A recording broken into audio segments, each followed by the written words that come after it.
protège, boum, boum, aussitôt je retrouve la droite. Ok? Donc ça veut dire que celui qui n'a pas de tour, ceci, il est obligé de revenir.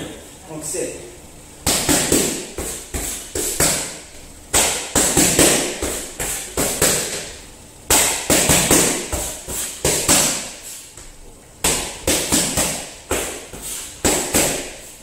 J'envoie le kick derrière. J'étais concentré sur le haut, maintenant je mets aussi une défense en bas. Vous avez vu tout à l'heure, j'ai mis un front kick dans les parties, ce serait plus efficace qu'un front kick qu'un low kick, sachant qu'en plus je le mets du même bras que j'ai fini. Je vous montre tout doucement. 1, 2, 3, je protège, 1, 2, boum. Donc il faut que j'envoie presque en même temps mon bras et ma jambe. Bon, en tout cas, je ne le fais pas en même temps, mais il faut que ce laps de temps entre les deux soit le plus court possible pour qu'il soit toujours en place. Donc,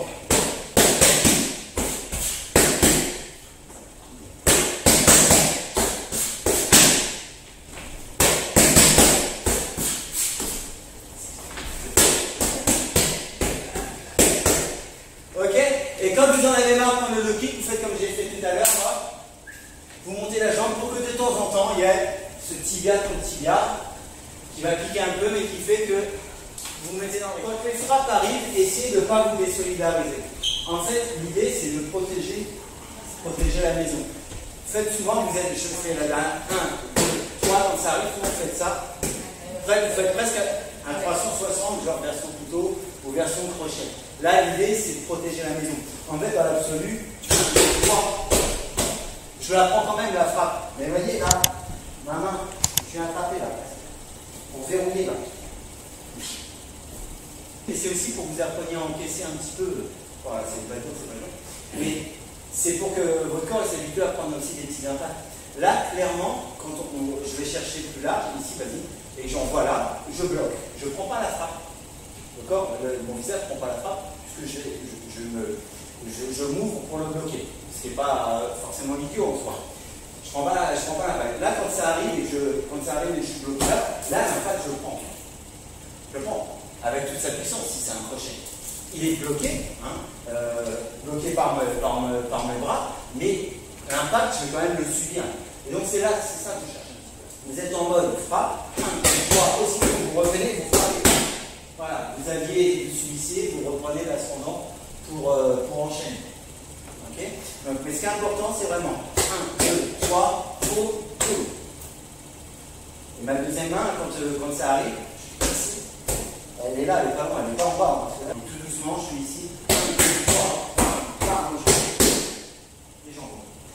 Alors, je dois faire un petit peu attention parce que je le dis souvent. C'est même pas souvent, c'est tout le temps. Restez le plus possible les mains au niveau du visage. Vous n'avez pas besoin de descendre le bras pour mettre un low kick. Ça, il faut que vous sortiez de la tête en fait. Quand vous êtes, je fais juste la dernière partie. Pourquoi votre bras il n'a pas à redescendre? Ce n'est pas une ficelle magique qu'on voit votre jambe en fait. Sortez-vous ça de la tête. Vous avez fini votre enchaînement. 1, 2, 3. Mon bras il ne descend pas en fait. Et je refais depuis le début. 1, 2, 3. Moi j'ai ma garde du début à la fin. Et puis en plus le low kick, c'est un coup qui donne de près. Donc ça veut dire que vous êtes à distance de bras.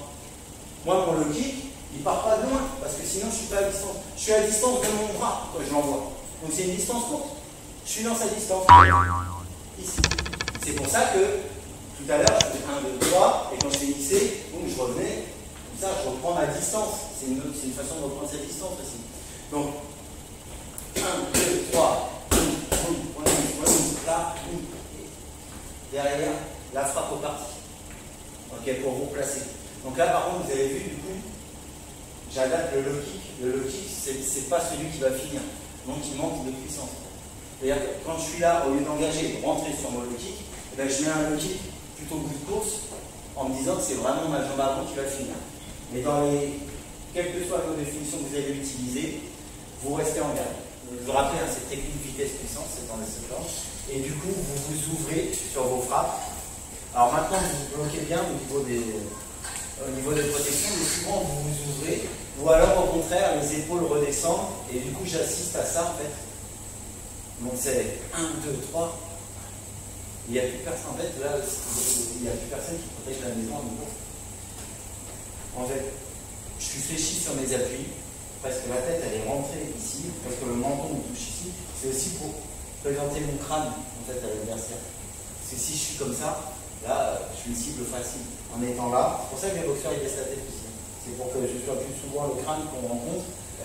Et puis, pas prendre, puisque les carreaux viennent de la mâchoire, éviter les carreaux. Donc, on rentre la tête dans les épaules. 1, 2, 3. Donc c'était 1, 2, 3, boum, boum, 1, 2, je remise, ici ma frappe, et après ici. Quelquefois vous oubliez de remiser, voilà, en soi c'est pas trop gênant, mais la remise, là, les 2 points qui arrivent derrière quand on s'est protégé, c'est pour cacher la jambe qui arrive en bas. Donc il faut la mettre, et plus vous avez une vitesse cyclique, vous êtes capable de mettre le coup à la suite, plus vous serez efficace. Ne commencez pas à... Parce que là, du coup, vous piétinez, vous êtes efficace, aucune frappe. Vos frappes, elles doivent être efficaces, elles doivent être posées. Ça doit s'entendre dans la patos. Et puis là, on frappe main ouverte. Donc, n'oubliez pas, hein, si vous voulez avoir la puissance, c'est aussi ça. 1, 2, 3. Hein, tout ça. On y retourne, on se refait ça une dizaine de fois chacun, et après,